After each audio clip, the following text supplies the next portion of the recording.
লাল টুকটুক রসে ভরা মুখটা, চমচমের মতন তোমার ঠোঁটটা। আমি আমার মেয়ে বন্ধুদেরকে বলছি, কি বলছি, যে কোনো ছেলে যদি ভালো লাগলো তোমাকে, এটা ভেবো না নিজেকে নায়িকা।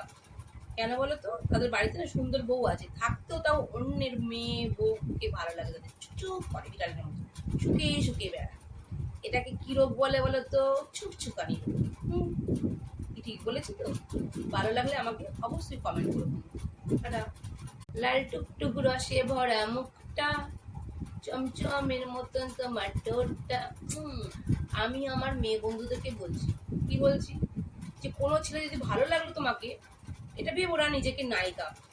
কেন বলো তো, তাদের বাড়িতে না সুন্দর বউ আছে, থাকতেও তাও অন্যের মেয়ে বউকে ভালো লাগে, তাদের চুপ করে বিড়ালের মতো শুকিয়ে শুকিয়ে বেড়া। এটাকে কি রোগ বলে বলো তো? ছুকছুকানি রোগ। কি ঠিক বলেছি তো?